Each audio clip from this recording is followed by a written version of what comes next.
فلا مضل له ومن يضلله فلا هادي له ونشهد أن لا إله إلا الله وحده لا شريك له ونشهد أن سيدنا ومولانا محمدا عبده ورسوله أما بعد فقد قال الله تبارك وتعالى في القرآن المجيد والفرقان الحميد فأعوذ بالله من الشيطان الرجيم أفرأيت من اتخذ إلهه هواه صدق الله مولانا العظيم وبلغنا رسوله النبي الأمين الكريم ونحن على ذلك لمن الشاهدين والشاكرين والحمد لله رب العالمين۔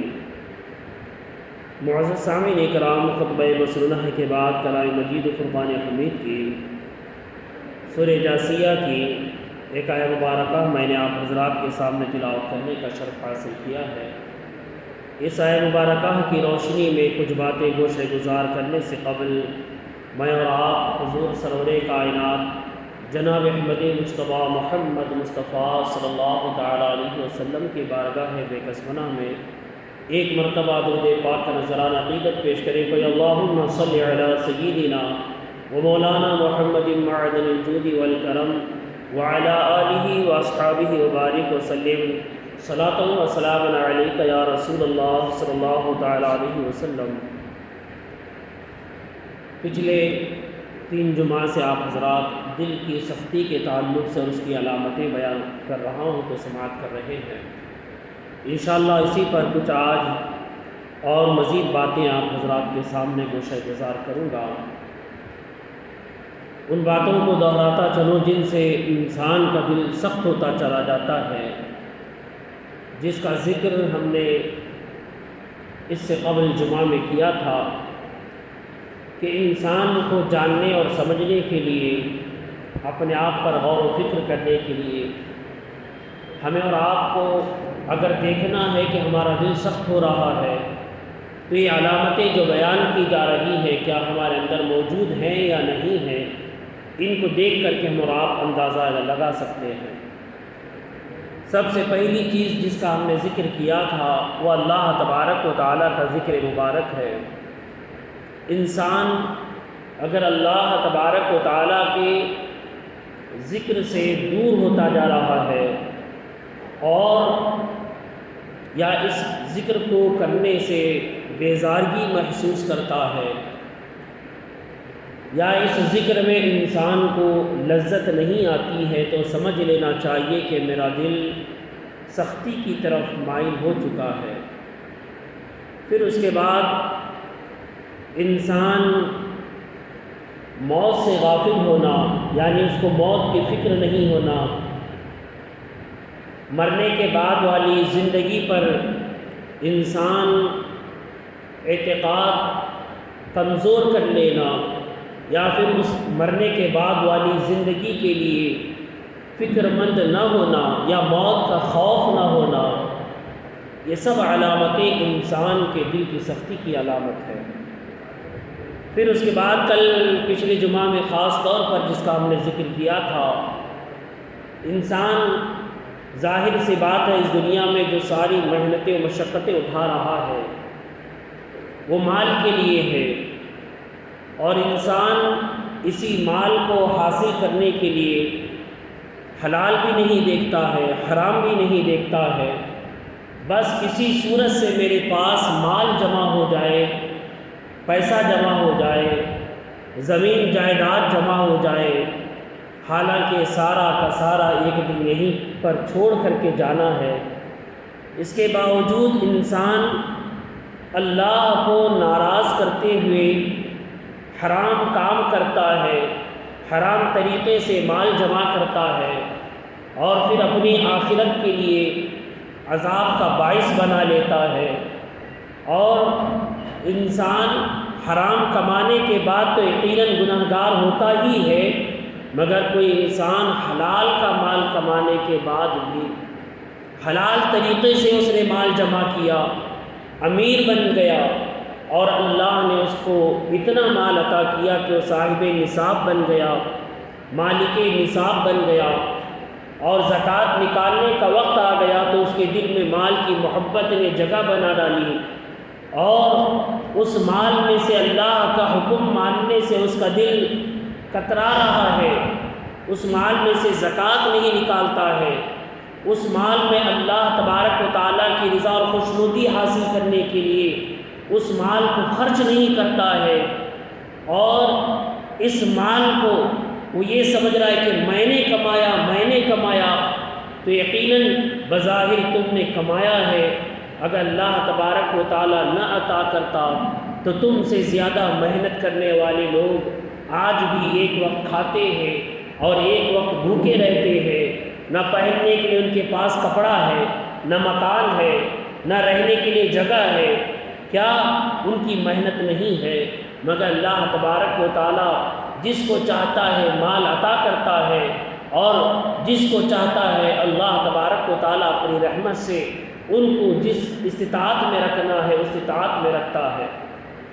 تو لہذا انسان کا حلال مال ہونے کے باوجود اس مال کو اللہ کی راہ میں خرچ کرنے سے آگے پیچھے ہونا، مال کی محبت دل میں زیادہ آ جانا، یہ علامت ہے دل کے سخت ہونے کی۔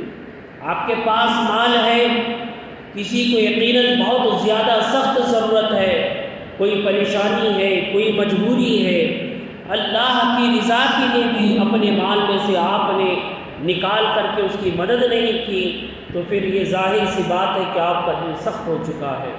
تو الغرض یہ چند علامتیں تھیں جو آپ کے سامنے بیان کی گئی تھی، کچھ اور مزید علامتیں انشاءاللہ آج آپ کے سامنے میں رکھوں گا۔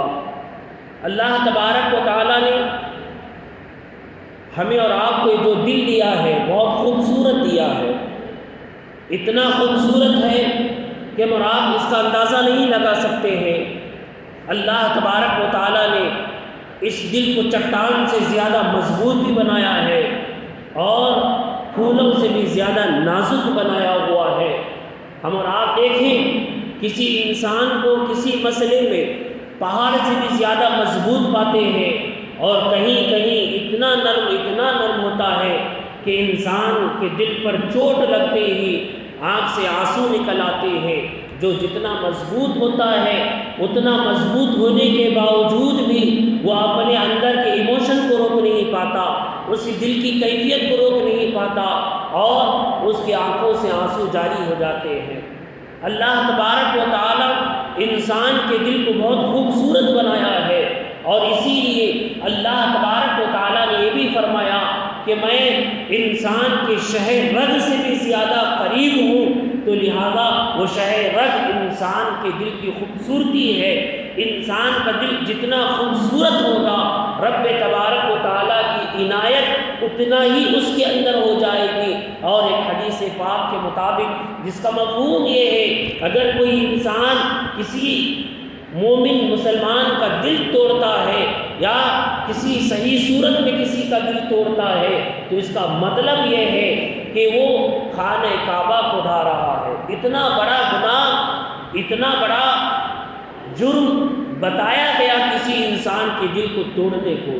تو آپ اندازہ لگائیں یہ دل کتنا خوبصورت ہے، اللہ تبارک و تعالیٰ نے اسے کتنا خوبصورت بنایا ہوا ہے، اور اسی دل کے تعلق سے اللہ تبارک و تعالیٰ نے یہی تو فرمایا ہے کہ ہم اپنے دلوں کو صاف و ستھرا رکھیں، ہمارے دلوں میں ہم اور آپ کسی اور کے لیے بغض حسد کینہ نہ رکھیں، ہمارے دلوں میں ہم اور آپ کسی کے لیے نفرتیں کدورتیں نہ رکھیں، ہمارے دلوں میں ہم اور آپ کسی کے لیے کوئی نقصان دہ عمل سوچ کر کے نہ رکھیں، بلکہ ہمیں ہمارے دلوں کو صاف و ستھرا رکھنا چاہیے، کیونکہ اللہ تبارک و تعالیٰ نے کئی جگہوں پر یہ فرمایا کہ میں تمہارے اعمال کو نہیں دیکھتا بلکہ تمہارے دلوں کو دیکھتا ہوں، تمہارے دل جتنے صاف و ستھرے ہوں گے تم میرے اتنے قریب ہوگے، تمہارے دلوں میں جتنا میل ہوگا تم اتنا ہی مجھ سے دور ہوگے۔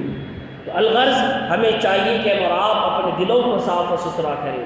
اس دل کو صاف و ستھرا کرنے کے لیے ہمیں اور آپ کو اللہ کا ذکر کرتے رہنا چاہیے، موت کو کثرت سے یاد کرتے رہنا چاہیے، اللہ کے رام پر، اللہ کے نام پر، اللہ کے راہ میں ہمیں اور آپ کو جو اللہ نے دیا ہے اس مال کو خرچ کرتے رہنا چاہیے۔ اور پھر جو آگے چند علامتیں بیان کی گئیں ہم اور آپ بار بار ان کے لیے سنتے رہتے ہیں۔ ایک علامت یہ بھی ہے کہ انسان نماز نہیں پڑھتا ہے تو اس کا دل مضبوط ہو جاتا ہے، اس کا دل سخت ہو جاتا ہے۔ ظاہر سی بات ہے، جو انسان اللہ کے بارگاہ میں جھکتا نہیں ہے، اللہ کے بارگاہ میں حاضر نہیں ہوتا ہے، تو ہم اور آپ چاہیے کہ ہم اور آپ سوچیں کہ ہم نماز کیوں نہیں پڑھ رہے ہیں، ہم پر نماز کیوں بھاری گزر رہی ہے۔ حدیث پاک میں تو 2 نمازوں کا خاص طور پہ ذکر آیا اور فرمایا گیا کہ منافق پر 2 نمازیں بہت بھاری پڑتی ہیں، ایک عشاء کی نماز اور ایک فجر کی نماز۔ منافق جو انسان ہوتا ہے اس منافق کو یہ 2 نمازیں بہت بھاری لگتی ہیں۔ ہم اور آپ دیکھیں، ہم تو 5 نمازیں چھوڑتے جا رہے ہیں، ہم تو 4 نمازیں پڑھ رہے ہیں تو فخر کرتے ہیں، 3 پڑھتے ہیں تو فخر کرتے ہیں، ہم سوچتے ہیں کہ ہم 2 نمازیں 3 نمازیں پڑھ لے رہے ہیں، مگر یہ جو 5 نمازوں میں سے 2 نمازوں کا خاص طور پر ذکر کیا گیا اور کہا گیا کہ جو شخص عشاء اور فجر کی نماز اپنے آپ کے اوپر بھاری سمجھتا ہے، یعنی پڑھتا بھی ہے مگر اس نماز کو پڑھنے میں اس کو بھاری پن محسوس ہوتا ہے یا بیزارگی سے ادا کرتا ہے، تو ہم اور آپ جان لیں کہ ہمارے اندر منافقت آ چکی ہے، اور یہ منافقت کی علامت حدیث پاک میں بیان کی گئی ہے۔ ہم اور آپ اندازہ لگائیں، ہم میں سے کتنے ایسے لوگ ہیں جو فجر کی نماز خوشی خوشی ادا کرتے ہوں، عشاء کی نماز خوشی خوشی ادا کرتے ہوں، بیزارگی سے یہ ساتھ ادا کرتے ہیں، تو منافقت کی علامت ہے۔ اگر نماز ہی نہیں پڑھتے ہیں تو پھر ہمارا حشر کیا ہوگا؟ ہم اور آپ اپنے آپ پر غور کریں، صحابہ کرام کی اگر نماز جماعت چھوٹ جاتی تو ان کی آنکھوں سے آنسو نکل آتے تھے۔ آج تو ہم نمازوں کو جان بوجھ کر کے چھوڑنے والے ہیں، پھر بھی اس کے باوجود ہمارے دل سے، ہمارے آنکھ سے ایک آنسو کا قطرہ نہیں نکلتا ہے، ہمارے دل میں آہ نہیں آتی ہے۔ کیوں؟ اس لیے کہ ہمارا دل مضبوط ہو چکا ہے۔ حدیث پاک میں تو یہ بھی کہا گیا کہ مسلمان اور کافر کے درمیان فرق کرنے والی چیز نماز ہے۔ آج نمازوں سے ہم اور غافل ہیں۔ انسان پریشان ہو جائے تو حدیث پاک میں آیا کہ آؤ مسجد میں اللہ کے بارگاہ میں 2 رکعت نفل نماز ادا کرو، اللہ کے بارگاہ میں اپنا مسئلہ رکھو، اللہ تبارک و تعالیٰ آپ کا معاملہ حل کر دے گا۔ مگر معزز سامعین کرام، یہ ہمارا اور آپ کا عالم ہے کہ ہم اور آپ نمازوں سے دور رہیں، ہم اور آپ اللہ کے بارگاہ میں سجدہ کرنے سے دور رہیں، ہم اور آپ اللہ تبارک و تعالیٰ کی بارگاہ سے مانگنے سے دور رہیں۔ آج یہ ہماری کیفیت ہے کہ ہم اور آپ نمازوں کو چھوڑنے کے باوجود بھی ہمارے اندر یہ احساس نہیں پیدا ہوتا ہے کہ ہم نے نماز فرض کو ترک کر دیا ہے۔ پھر آگے یہ بھی ارشاد کیا گیا کہ ایک وجہ یہ بھی ہے کہ انسان دنیا میں تکبر کرتا ہے، گھمنڈ کرتا ہے۔ تکبر اور گھمنڈ انسان کو برباد کر دیتا ہے۔ اللہ تبارک و تعالیٰ عاجزی کو پسند کرتا ہے، اور آج ہمارے اندر تکبر گھمنڈ آ چکا ہے۔ کیا ہم اور آپ جانتے ہیں یہ تکبر اور گھمنڈ کیا ہے؟ کیوں آخر کار اس کو ناپسند کیا گیا؟ اللہ تبارک و تعالیٰ نے ہمیں اور آپ کو عاجزی و انکساری کے ساتھ انسان کو عاجزی کا درس دیا گیا، تکبر سے روکا گیا۔ کئی مثالیں بیان کی گئیں، جو انسان زمین پر اکڑ کر کے چلتا ہے، زمین اس سے کہتی ہے کہ سنبھل کر کے چل، کل تجھ کو میرے اندر آنا ہے، ورنہ تیری اکڑ جو انسان چھاتی اکڑا کر کے چلتا ہے، ایک دوسرے کے نگاہوں کو دیکھ دیکھ کر کے اپنے ایک دوسرے کے ساتھ معاملات کرتا ہے، زمین کہتی ہے کل اگر میں تجھ کو دباؤں گی تو تیری پسلیاں آپس میں گھس جائیں گی، تیری ساری اکڑ دھری کی دھری رہ جائے گی۔ میں اکثر یہ بھی بات جملہ آپ کو ہر بار کہتا جا رہا ہوں، خصوصاً ہمارے معاشرے میں ہمارے نوجوان لڑائی جھگڑوں میں کیوں ملوث ہیں؟ ہم اور آپ اکثر اس کی بنیادی وجوہات پر پہنچتے ہیں، تو وہاں پر ہم اور آپ غور کر کے دیکھیں گے تو پتہ چلے گا بنیادی وجوہات جو ہوتے ہیں وہ تکبر اور گھمنڈ کی علامت ہوتی ہے۔ کوئی کسی کو گھور کر کے دیکھ رہا ہے، کوئی اپنی بات منوانا چاہتا ہے، کوئی کسی کی بات سننا نہیں چاہتا ہے۔ بات اسی بات سے شروع ہوتی ہے کہ تم میری بات نہیں مانو گے، میں بول رہا ہوں، میری بات انکار کرو گے۔ یہی سے شروعات ہوتی ہے لڑائی جھگڑے کی۔ تمہیں اللہ تبارک و تعالیٰ نے اس زمین پر کوئی خدا بنا کر کے نہیں بھیجا ہے، یہ صرف اور صرف اللہ تبارک و تعالیٰ کی شان ہے کہ اللہ کہے تو بندہ اس پر عمل کرے، اللہ کہے تو اس کی بات کو مان لیا جائے۔ پھر اس کے بعد ہی کسی کو اللہ نے یہ اختیار نہیں دیا کہ تم جو بھی کہو سامنے والا تمہاری بات مان لے، کسی کو اختیار نہیں ہے۔ لہذا انسان گزارش کر سکتا ہے، انسان کہہ سکتا ہے، مگر تمہاری بات اگر کوئی نہیں مانتا ہے تو اس کا مطلب یہ نہیں ہے کہ تم آپس میں لڑائی جھگڑے کرنے والے بن جاؤ۔ انسان کو اللہ نے اس دنیا میں آزادی دے رکھی ہوئی ہے، چاہے تمہاری بات مانے یا نہ مانے وہ اس کے اپنے اختیار میں ہے۔ تو لہذا ہمیں چاہیے کہ ہم اپنے آپ کو گھمنڈ اور تکبر سے دور رکھیں۔ ہمارے معاشرے کو بہتر بنانا ہے، ہم اور آپ بہتر بننا چاہتے ہیں تو ہمارے اندر سے اپنی انانیت کو ختم کرنا پڑے گا، اپنے تکبر کو ختم کرنا پڑے گا، اپنے ذاتی مفادات کو ختم کرنا پڑے گا، تب جا کر کے ہمارے معاشرے میں کچھ بھلائی کا ہمیں مؤثر دیکھنے کو ملے گا۔ الغرض یہ بھی ایک علامت بیان کی گئی۔ پھر ہم اور آپ دیکھیں، اللہ تبارک و تعالیٰ نے دنیا میں جو سب سے بہترین کلام ہمیں اور آپ کو عطا کیا ہے وہ قرآن مجید ہے۔ اس قرآن کو اللہ تبارک و تعالیٰ نے ہمیں اور آپ کو عطا کیا، اور یہ کلام اللہ کا کلام ہے، دنیا کی ایک واحد ایسی کتاب ہے، انسان اگر سمجھ کر کے پڑھے تب بھی اس کو فائدہ ملتا ہے، اگر سمجھتا نہیں ہے پھر بھی پڑھتا ہے تب بھی اس کو فائدہ ملتا ہے، اور اس کے بعد اگر کسی کو سمجھ بھی نہیں آتا ہے، پڑھنا بھی نہیں آتا ہے، مگر اس قرآن کو محبت کے ساتھ اس قرآن کے اوراق کو پلٹتا ہے، اس قرآن کو چھوتا ہے، اس قرآن کو اپنے سینے سے لگاتا ہے، اس قرآن کے اندر اپنی نہ پڑھنے کی بنیاد پر اپنی صرف انگلیاں گھماتا ہے، اللہ تبارک و تعالیٰ اس بندے کو بھی محروم نہیں کرتا، اس کو بھی اللہ تبارک و تعالیٰ نیکیوں سے سرفراز فرماتا ہے۔ کون سی ایسی کتاب ہے دنیا میں جو آپ پڑھ نہیں سکتے ہیں، پڑھنے کے بعد بھی آپ کو نفع دے، نہ پڑھنے کے بعد بھی آپ کو فائدہ پہنچائے؟ دنیا کی کوئی ایسی کتاب آپ کو نہیں ملے گی۔ اور اتنی عظیم کتاب ہمیں اور آپ کو اگر اللہ سے ہم کلام ہونا ہے، اللہ سے بات کرنا ہے، اس قرآن کو کھول لیں، اللہ سے ہم کلام ہو جائیں، کیونکہ یہ کلام اللہ ہے، اللہ کا کلام ہے۔ آج ہم اور آپ یہاں پر بیٹھے ہوئے ہیں، دوسروں کو چھوڑے ہم اپنے آپ کی اور اپنی زندگی پر غور کریں۔ 24 گھنٹے والی زندگی میں روزانہ ہم اور آپ کتنا قرآن پاک کو پڑھتے ہیں؟ قرآن پاک سے ہم اور آپ کتنا فائدہ حاصل کرتے ہیں؟ کتنا ہم اور آپ اللہ سے ہم کلام ہونے کا شوق رکھتے ہیں؟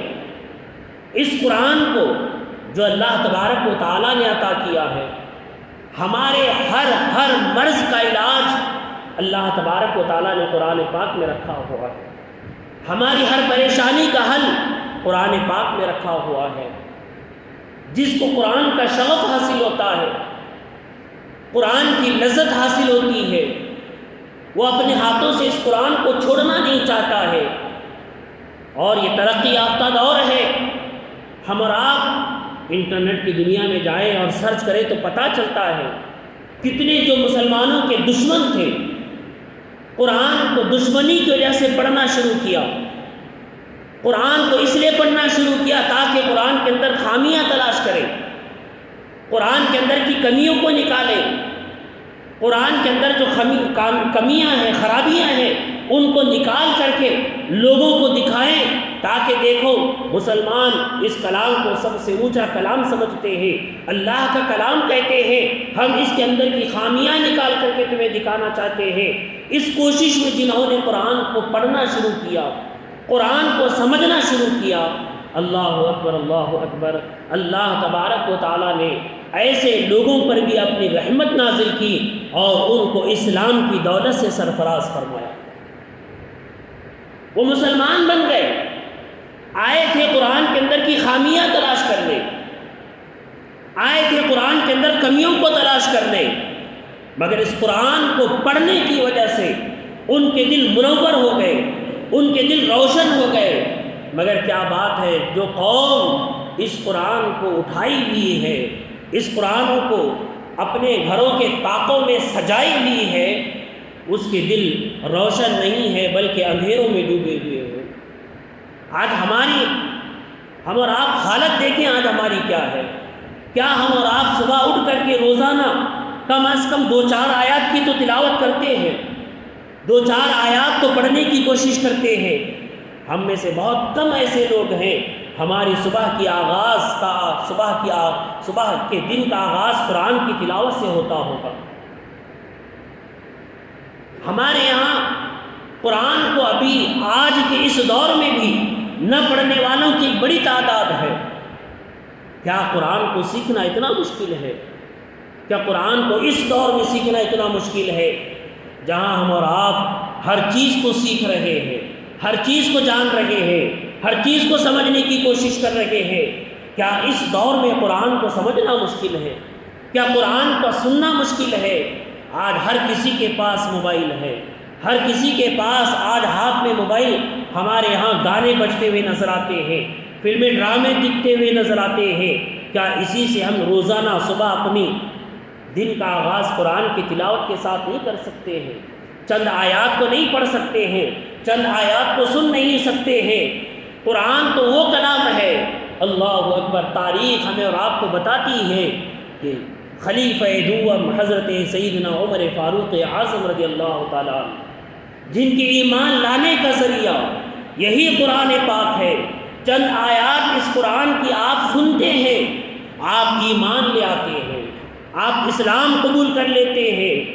قرآن جب پڑھا جاتا تھا مکہ کی سرزمین پر، عربی جاننے والے تھے، وہ اپنے کانوں میں انگلیاں ڈال کر کے بھاگا کرتے تھے۔ کہیں قرآن کی آواز ہمارے کانوں کے ذریعے سے ہمارے دل تک پہنچ گئی تو پھر ہم ایمان لے آئیں گے، ہم مسلمان ہو جائیں گے۔